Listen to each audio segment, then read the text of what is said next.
कृषि दर्शन के दिखैया जम्मो संगवारी हो, राम राम जय जोहार। संगवारी हो, हमार कार्यक्रम कृषि दर्शन हमार किसान भाई मन बर हरे मार्गदर्शन के केंद्र, जहां उमन ह पाथे कि हमन ला कैसन ढंग के वैज्ञानिक विधि ले खेती किसानी के बूता ला करना है और एक संगे संग संगवारी हो कौन कौन से बात के विशेष ध्यान रखना है। तो संगवारी हो, आज हमन ह गोट बात करबो, चर्चा करबो कि दलहन तिलहन में मूंग के वैज्ञानिक खेती हमन कैसन ढंग के करन ये विषय में। संगवारी हो, मूंग ले तो आप मन सबो झन परिचित हो, मूंग बड़ा तो आप मन खाबे करत हो, बड़ा स्वादिष्ट लगथे। आज हमन जानबो कि कैसन ढंग के मूंग के वैज्ञानिक खेती करके हमर किसान भाई मन हा और अधिक से अधिक उन्नतशील बने और वैज्ञानिक विधि से खेती करके बढ़िया लाभ कमाएं। आज के हमार विषय ही हरे, लेकिन संगवारी हो ओकर से पहले ही आप मन बर है कुछ खास।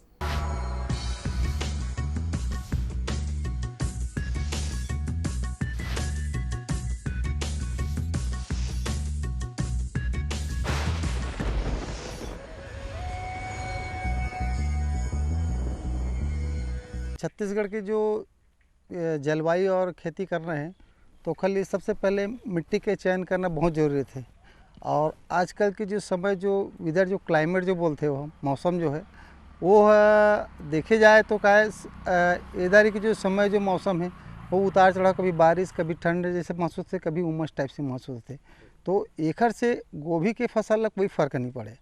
गोभी के फसल है तीन प्रकार के तीन सीमाई में लगाया जा सकते ला। जैसे कि कोस्टल एरिया जैसे ज़्यादा से ज़्यादा बारिश होती तो बारिश वाला गोभी अलग आते है नी। और हीट एंड कूल बोलते जिसमें उमस और गर्मी और ठंडा तीनों जो पड़ते ओखर जो गोभी आते वैरायटी वो अलग आते। और एक जो तीसरा वैरायटी आते ठंड के वैरायटी। तो ठंड के मौसम ऐसा है मौसम है जिसमें गोभी ले ज़्यादा से ज़्यादा अच्छा उत्पादन ले सकते और अच्छा बेनिफिट ले जा सकते।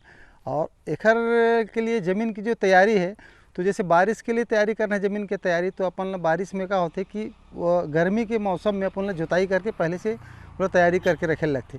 लेकिन बरसात के मौसम में बहुत तकलीफ जाते जब बारिश होते तो कोई भी ज़मीन तैयार करने तो जुताई करे के जो समस्या जो सामने किसान के पास खड़ा होते तो कल ये बहुत समस्या थे। एक लिए आजकल किसान मन है ड्रिप जो सिस्टम जो बना है कि एक बार मांदा बना के वही मांदा में ड्रिप सिस्टम में 3 से 4 बार गोभी की खेती ले सकते। तो ये जो सरकारी जो योजना सरकार द्वारा दिए गए अपन गवर्नमेंट की तरफ से कि ड्रिप लगाओ, और उमा का होता है ड्रिप से पानी की भी बचत होती और ज़्यादा मॉइस्चर भी नहीं आए ज़मीन में, ओकर से उत्पादन बढ़ते। तो भाई संगवारी हो, आप मन देखत हो जैसे कि हमन आज खड़े हैं इंदिरा गांधी कृषि विश्वविद्यालय रायपुर में और यहाँ के वैज्ञानिक महोदय डॉक्टर दीपक चंद्राकर जी से आज हमन गोट बात करबो, चर्चा करबो कि कैसन ढंग के मूंग के वैज्ञानिक खेती करना चाहिए। तो सबले पहले तो हमन यही बात ला जानना चाहबो हमारे डॉक्टर जी से कि कैसन ढंग के जमीन और जलवायु के तैयारी होना चाहिए, कैसन ढंग के जलवायु में हम मूंग के खेती ला अच्छा से अच्छा कर सकथन। और हमारे का छत्तीसगढ़ में ऐसे कौन कौन से क्षेत्र है जिन हम मूंग के खेती पर बढ़िया हो सकत है। आओ देखथन और सुनथन ये विषय में काय कहा थे डॉक्टर साहब। छत्तीसगढ़ की जो जलवायु है वो मूंग की खेती के लिए बहुत ही उपयुक्त है। और यदि हम फार्मिंग सिचुएशन या खेती की जो स्थिति है उसके आधार पे देखें तो जहाँ पे ऊपरी ज़मीन है वहाँ पे जैसे कि भाटा है, भर्री है, वहाँ पे आप मूंग की खेती, उड़द की खेती आराम से कर सकते हैं, क्योंकि यहाँ पे इन ज़मीनों में जल का निकास काफ़ी अच्छा होता है और भरपूर उत्पादन प्राप्त कर सकते हैं। यदि हम उड़द की खेती के टेम्परेचर और वार्षिक वर्षा ये सब की बात करें तो यहाँ पे जो वार्षिक वर्षा है वो लगभग 1200 से 1400 mm के आसपास वार्षिक वर्षा होती है। और इसका जो 70 से 80% भाग है वो सितंबर के प्रथम पखवाड़ा तक प्राप्त हो जाता है। तो इस कंडीशन में यदि हमें उड़द एवं मूंग की जो खेती करते हैं, विशेषकर हम उड़द की जो किस्में हैं उसमें और मूंग की है जो एक से एक उपयुक्त किस्में हैं जिसका उपयोग हम कर सकते हैं। संगवारी हो, ये तो बड़ा अच्छा बात है कि हमारे छत्तीसगढ़ के जलवायु है इतना अनुकूल है कि हमन कोनो भी प्रकार के फसल ला हमारे छत्तीसगढ़ में कर सकथन। तब मूंग के खेती घलोक बढ़िया सुग्घर ढंग ले हमारे छत्तीसगढ़ में होवत है संगवारी हो, जिसे हमारे डॉक्टर साहब आप मन ला बताई से। फिर संगवारी हो मूंग के प्रकार घलोक होथे कि कैसन कैसन अधिक जल वर्षा वाले क्षेत्र में कौन से मूंग लगाना चाहिए, जहाँ कम जल वर्षा होथे वहाँ कैसन ढंग के मूंग होना चाहिए, का प्रकार होथे मूंग के और ओला कैसन ढंग के ओकर बोआई होना चाहिए। यही जम्मो गोट बात ला बतावत थे बीज और बोआई के विषय में हमारे डॉक्टर साहब हा बड़ा ध्यान ले सुनथन और देखथन वह काय कहा थे। जहाँ तक बोआई की विधि का सवाल है तो मूंग की जो बोआई की विधि है वो कतारों में बोना चाहिए और छत्तीसगढ़ में जहाँ के कुछ हिस्सों में वार्षिक वर्षा काफ़ी अधिक मात्रा में होती है या लगातार वर्षा होती है, तो उन जगहों में खेत की जब तैयारी करते हैं तो हम रिजर या जिसको मादा बोलते हैं, मादा पहले बना लेना चाहिए और मादा में यदि हम बुआई कर रहे हैं तो ज़्यादा क्या बोलते हैं उसका उत्पादन हमें प्राप्त हो सकता है। और क्योंकि पानी का जल का जो निकास है वो काफ़ी अच्छे से होता है, तो इसीलिए हमें मतलब रिज में इसकी बुआई करना चाहिए। रिज फरो मेथड अपनाते हुए रिज में इसकी बुआई करें ताकि जो जल का जो जमाव है वह कम हो और फसल की बढ़वार अच्छी हो। ये एक इम्प्लीमेंट आता है आजकल जो लोग पहले बैल से मतलब रिज एंड फरो बनाते थे, जहाँ पे मतलब कूड़ रहता था उसके बाजू में रिज रहता था, तो रिज में बुआई करते थे और रबी के मौसम में फरो में करते हैं बुआई। जबकि आजकल एक से एक इम्प्लीमेंट्स आ गए हैं जो रिजर के रूप में, उससे हम विभिन्न प्रकार के फसलों की बुआई कर सकते हैं। तो इसके लिए आपको रिजर का उपयोग आप कर सकते हैं और इससे मतलब पौध से पौध की जो दूरी है वह भी मेंटेन रहती है। और सामान्य तौर पे जो मूंग की जो बुआई है कतार से कतार की जो दूरी है वो 30 सेंटीमीटर हम रखते हैं एवं पौध से पौध की जो दूरी है वो 8 से 10 सेंटीमीटर मेंटेन करते हैं। कहने का मतलब ये है कि 1 स्क्वायर मीटर में लगभग 33 प्लांट, या दूसरे शब्दों में हम कह सकते हैं कि 1 हेक्टेयर में 3,33,333 पौधे प्रति हेक्टेयर प्राप्त होने चाहिए। संगवारी हो आप मन जिसे सुने देखो कि बीज और बुआई के विधि कितना महत्वपूर्ण है वैज्ञानिक खेती में। ये जम्मो गोड़ बात ला आप मन ला हमार जिन डॉक्टर साहब है वो आप मन ला बताई से, वैज्ञानिक महोदय है तन बढ़िया ढंग ले बताई से। फिर संगवारी हो जल प्रबंधन के भी उतने ही विशेष महत्व है और यदि हम बात करथन वैज्ञानिक खेती के तो जल प्रबंधन होना चाहिए टपक विधि सिंचाई ले। तो कैसन ढंग के आप मन हा जल प्रबंधन रख सकता हो, जेन में ये सुविधा नहीं है वो मन काय कर सकत है, ये जम्मो गोड़ बात ला बतावत है हमारे वैज्ञानिक महोदय है। देखथन और सुनथन वह काय कहत है। मूंग की जो खेती है वह वर्षा ऋतु में, शीत ऋतु में एवं समर में या ग्रीष्म ऋतु, तीनों में ऋतुओं में इसकी खेती की जाती है। जहाँ तक वर्षा ऋतु का सवाल है तो चूँकि हमारे यहाँ वार्षिक वर्षा बहुत अच्छी होती है तो इसमें अन्य इरिगेशन की आवश्यकता नहीं होती है, अतिरिक्त इरिगेशन की। यदि फिर भी काफ़ी ज़्यादा ड्राई स्पेल पड़ता है, 20 दिन 25 दिन का यदि ड्राई स्पेल या सूखे की अवस्था बनती है तो एक आध पानी हम स्प्रिंकलर के माध्यम से या सिंचाई के माध्यम से दे सकते हैं, अन्यथा इसे पानी की आवश्यकता नहीं पड़ती है। और शीत ऋतु में तो हमें कम से कम 3 से 4 पानी की आवश्यकता पड़ती है एवं उसी तरह से ग्रीष्म ऋतु में भी लगभग 3 से 4 पानी की आवश्यकता पड़ती है। तो संगवारी हो ढेरकन चर्चा हुआ थे, गुड़ बात हुआ थे और ढेरकन चर्चा गुड़ बात अभी बाँचे है, लेकिन बेरा हो गए है एक ठन सुघर संदेश के। आप मन देखो ये संदेश ला। हर जोखिम से निकल कर फसल आए, सुरक्षित हो जाए। फसल बीमा से हर किसान अब आत्मनिर्भर हो जाए। अब सूखा पड़े या बाढ़ आ जाए कोई डर नहीं, अब ओले पड़े या कीट पतंगे फसल खा जाए कोई फिक्र नहीं। अब कैसी भी आपदा हमारी फसल पे आ जाए क्षति होने पर हमारे दावों का उचित भुगतान मिलता है, क्योंकि हमने लिया है प्रधानमंत्री फसल बीमा। बुआई से फसल कटाई तक हर जोखिम का दावा, न्यूनतम प्रीमियम पर अधिकतम भुगतान का वादा। योजना से हर साल जुड़ रहे हैं 5 करोड़ से ज्यादा किसान। अब आपकी है बारी। नजदीकी कृषि कार्यालय, सहकारी समिति, बैंक शाखा, अधिकृत बीमा कंपनी या जन सेवा केंद्र में स्वेच्छा से करा सकते हैं पंजीकरण। फसल बीमा पोर्टल या फसल बीमा ऐप द्वारा भी किया जा सकता है पंजीकरण। प्रधानमंत्री फसल बीमा योजना, आपकी फसलों का संपूर्ण सुरक्षा कवच। कृषि एवं किसान कल्याण मंत्रालय, भारत सरकार। ये लो और बताओ। बस। अरे ये क्या भैया जी, बस इतनी सी रासायनिक खाद? किसानी छोड़ रहे हो क्या? किसानी नहीं, नादानी छोड़ रहे हैं। मिट्टी की जांच कराई है।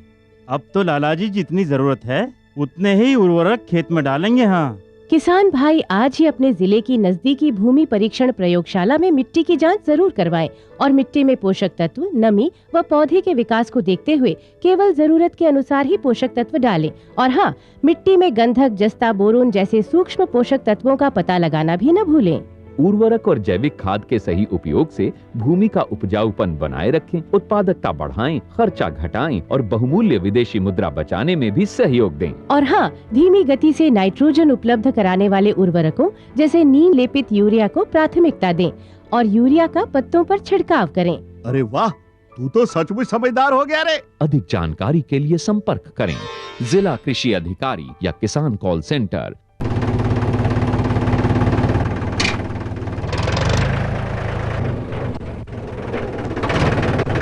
अरे हरकू वाह, बीज, कीटनाशक और आज खाद भी। अरे इतना खर्चा कहाँ से? अरे खर्च की चिंता किसे है, मेरे पास है ये किसान क्रेडिट कार्ड।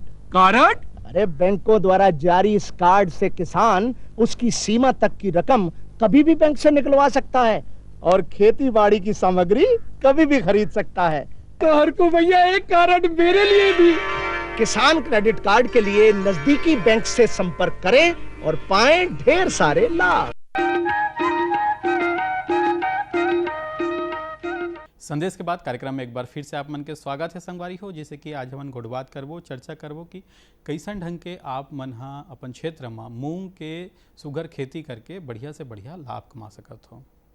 अब आगे बात आते संगवारी हो कि मूंग के खेती में खाद एवं खरपतवार के का महत्वपूर्णता हवय, कैसन ढंग के हमन ला खरपतवार नियंत्रण करना है, ये जम्मो गुड़ बात ला हमारे वैज्ञानिक महोदय आप मन ला बतावत है। देखो खाद एवं खरपतवार। जो मूंग है, मूंग की फसल एक मतलब दलहनी फसल है और जैसा कि हमारे किसान भाई लोग सब जानते हैं कि इन दलहनी फसलों में पोषक तत्व प्रबंधन का विशेष महत्व रहता है। इसमें चूँकि इनकी जड़ों में छोटी छोटी ग्रंथियां पाई जाती है, जिसे हम मतलब जिसमें राइजोमियम जो जीवाणु होता है वह वातावरण में स्थित नाइट्रोजन का फिक्सेशन करता है और पौधे को उपलब्ध कराता है। तो चूँकि ये दलहनी फसल है इसलिए इसकी नाइट्रोजन की आवश्यकता अन्य वाली फसलों की तुलना में या शर्करा वाली फसलों की तुलना में इसकी नाइट्रोजन की जो मांग है वह कम होती है। जैसे कि हम अन्य वाली फसलें इसमें कम से कम 80 से 100 किलोग्राम नाइट्रोजन की आवश्यकता प्रति हेक्टेयर पड़ती है, जबकि मूंग जैसे दलहनी फसल है, मूंग है, उड़द है, इनमें जो नाइट्रोजन की आवश्यकता बहुत कम होती है एवं इसे मात्र 20 किलोग्राम नाइट्रोजन प्रति हेक्टेयर देना चाहिए और पूरी मात्रा बुआई के समय देना है आपको और बीज से 2 सेंटीमीटर नीचे देना है और कुड़ों में देना है तो ज़्यादा अच्छा रहेगा और इसका नाइट्रोजन यूज़ एफिशिएंसी ज़्यादा मिलेगा। और साथ ही साथ में हमें जो स्फूर की मात्रा है वह 50 किलोग्राम स्फूर प्रति हेक्टेयर एवं जो पोटास है वह 20 किलोग्राम तथा सल्फ़र 20 किलोग्राम, या दूसरे शब्दों में हम बोल सकते हैं कि नाइट्रोजन, स्फूर, पोटास एवं सल्फ़र की क्रमशः 20, 50, 20 एवं 20 किलोग्राम प्रति हेक्टेयर की दर से हमें पोषक तत्वों का देना है। इसके साथ ही साथ चूँकि ये दलहनी फसल है मूंग की, इसलिए हमें इसमें इनके बीजों को राइजोबियम कल्चर जीवाणु खाद होता है, राइजोबियम कल्चर एवं स्फुर घोली जो बैक्टीरिया होते हैं जिसे हम PSB के नाम से जानते हैं, इससे हमें उपचारित करने के पश्चात ही बोना चाहिए। उपचारित करें, उसके बाद आधे घंटे तक छाया में सुखा लें, उसके बाद इसे तुरंत बुआई करना चाहिए, तो ताकि पौधों को पोषक तत्व प्रबंधन का हो सके एवं पौधे हष्ट पुष्ट प्राप्त हों। वही संगवारी हो, ये तो बात रही से खाद और खरपतवार के, और खाद के प्रबंधन तो जमीन के तैयारी ले ही शुरू हो जाते। एक संगे संग जब हमार फसल हा बाढ़े ला लगते तबे हम खाद के प्रबंधन के और अधिक से अधिक हमला महत्व रही थे। तो वो समय में आप मन ला कैसन ढंग के खाद प्रबंधन करना है, ये जमो गोट बात ला अभी आप मन ला हमारे डॉक्टर साहब बताई से। अब संगवारी हो, बात करथन कि यदि कोनो प्रकार के मौसम में परिवर्तन होगे तब का होथे, रोग राई के प्रकोप हा बढ़ जाते। तो कैसन प्रकार के कीट पतंगा और रोग राई होथे मूंग के खेती में, और ओकर से हमार किसान भाई मन हा अपन फसल के रक्षा कैसे करे, ये जम्मो गोट बात ला हमारे डॉक्टर साहब हा आप मन ला बताते संगवारी हो। देखा वो हा काय कहा थे। कीट पतंगों की रोकथाम की बात यदि हम मूंग की फसल में करें तो इसमें यदि सर्वप्रथम हम रोग की बात करते हैं तो इसमें दो प्रकार के रोग ही आते हैं। एक तो पाउडर नुमा, जिसे हम पाउडरी मिल्ड्यू रोग कहते हैं। जैसा कि आप कहीं कहीं बीच बीच में देख रहे होंगे कि पत्तियों में ऊपरी एवं निचली सतह में पाउडर टाइप के सफ़ेद सफ़ेद चूर्ण के रूप में पूरे पत्तियों में फैला हुआ है। और यह रोग जैसे जैसे क्लाउडी वेदर या बदली की अवस्था जो आती है, मौसम ख़राब रहता है, पानी नहीं गिरता लेकिन सूर्य प्रकाश भी ठीक से प्राप्त नहीं होता है, तो ऐसी कंडीशन में ये आता है। इनके रोकथाम के लिए हमें सल्फ़र युक्त दवाओं का उपयोग करना है, जो कि सल्फेक्स है। इसका लगभग 250 ग्राम सल्फेक्स लेना है एवं प्रति एकड़ के हिसाब से उसका छिड़काव करना है। और पूरी अच्छी तरह से 1 हेक्टेयर में लगभग 500 लीटर पानी का उपयोग करना है, तो उससे यह जो रोग है वो दूर हो जाता है। इसके पश्चात एक महत्वपूर्ण रोग अन्य वायरस जनित है जो कि लगता है, जिसे हम YMV के नाम से जानते हैं, येलो वेन मोज़ाइक या वायरस रोग, जिसमें पत्तियां पीली पड़ जाती हैं, पूरे पौधे की पत्तियां पीली पड़ जाती हैं एवं उसके पश्चात फलियों में भी इसका आक्रमण हो जाता है एवं जो फलियां हैं वह पीली पीली प्राप्त होती हैं एवं सिकुड़े हुए प्राप्त होते हैं। तो इसकी रोकथाम, यह चूँकि यह वायरस के द्वारा फैलता है, लेकिन इसको फैलाने वाला जो वाहक है वह सफ़ेद मक्खी है। और यह पौधे की जो हम फसल की जो बुआई करते हैं उसके 30 से 32 दिन के बाद में यह रोग शुरू होता है। और सफ़ेद मक्खी या जिसे हम वाइट फ्लाई कहते हैं, उसके माध्यम से यह रोगी पौधे से स्वस्थ पौधे की ओर फैलता है। तो इस रोग की रोकथाम के लिए हमें उस सफ़ेद मक्खी या वाइट फ्लाई इसको मारना आवश्यक है, उसकी रोकथाम करना आवश्यक है। तो इसकी रोकथाम के लिए हमें कोई भी जो सिस्टेमिक दवा जो कि रस को चूसने वाले जो कीटों को मारता है, जैसे कि डाइमेथोएट के नाम से बाज़ार में मतलब रोगोर है या अन्य नामों से मिलता है, उसका टेक्निकल है डाइमेथोएट। इसकी 1.5 से 2 मिलीलीटर दवा लेना है प्रति लीटर पानी के हिसाब से। इसका छिड़काव फसल बुआई के 25 दिन के पश्चात करना है एवं 10 से 12 दिन के पश्चात पुनः इसको रिपीट करना है, तो इस रोग से छुटकारा मिल सकता है। अब बात करें कीट की, तो इसमें 25 दिन की अवस्था में मूंग की फसल में एक रोएदार इल्लियाँ का प्रकोप होता है जो कि पत्तियों को खाती है और जो बाद में फलियों को भी खाती है। तो इसकी रोकथाम के लिए हमें प्रोफेनोफास नामक एक दवा आती है, उसका छिड़काव करना है। 1.5 से 2 मिलीलीटर दवा लेना है प्रति लीटर पानी के हिसाब से। 1 हेक्टेयर में कम से कम 450 से 500 लीटर पानी का छिड़काव उस दवा के साथ में मिला के करना है, तो इस कीट का रोकथाम हो जाता है। तब संगवारी हो, ढेर कन चर्चा होई से, गोड़बात होई से, अब बारी हो गए एक ठन सुघर मनोरंजन ला देखे के। तो आओ देखथन गीत संगीत जेमा हमार मनोरंजन हो ही संगवारी हो।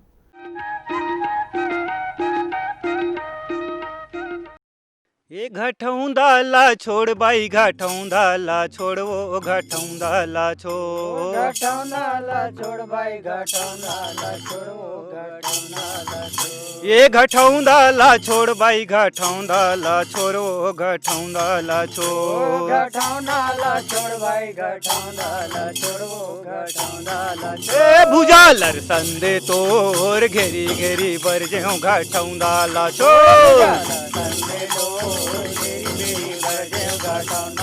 तोर भुजालर संदे तोर घेरी घेरी बरजेऊ घटौंदाला छोड़ भुजाला संदे मोर घेरी घेरी बरजेऊ घटौंदाला ये राख धरे भूसा धरे पैरी माजन बर पैरी माजन बर हो ये राख धरे भूसा धरे पैरी माजन बर पैरी माजन बर हो राख धरे भूसा धरे पैरी माजन बर पैरी माजन बर हो ये राख धरे भूसा धरे पैरी माजन बर पैरी माजन बर हो ये दे पैरी के मांजत ले होई गे अब देर भुजाला संदे लो घेरी घेरी बरजेऊ घटौंदाला छोड़ पैरी के मांजत ले होई गे अब देर भुजाला संदे लो घेरी घेरी बरजेऊ घटौंदाला छोड़ ये दे पैरी के मांजत ले होई गे अब देर भुजाला संदे लो घेरी घेरी बरजेऊ घटौंदाला छोड़ पैरी के मांजत ले हो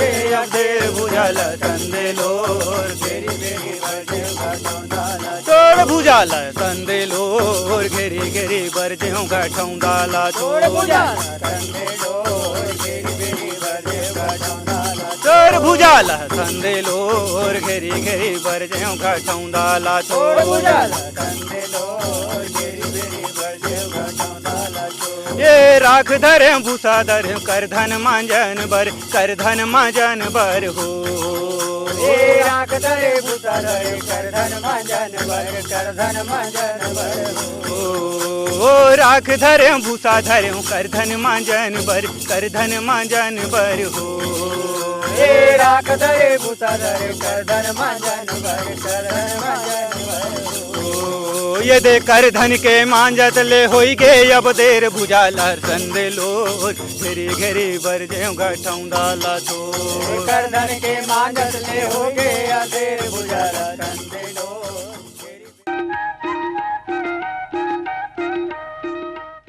ये तो रही संगवारी हो गीत संगीत। और आज के हमार अंक आप मतलब कैसे लागी येला अपन है जरूर बताहू अपन चिट्ठी पत्री के माध्यम ले। हमार पता तो आप मतलब पता है कार्यक्रम कृषि दर्शन द्वारा निदेशक दूरदर्शन केंद्र शंकर नगर रायपुर छत्तीसगढ़ 492007। संगवारी हो हमारे के ईमेल पता घलो है। ईमेल पता है प्रोग्राम ddkraipur@yahoo.com। तो संगवारी हो आप मन मतलब पत्र लिखाओ ईमेल करो। संगवारी हो आप मन के पत्र के ईमेल के दोनों के स्वागत है। आपके मितान अगले अंक में नवा विषय के संग फेरा ही तब तक बर जय जोहार।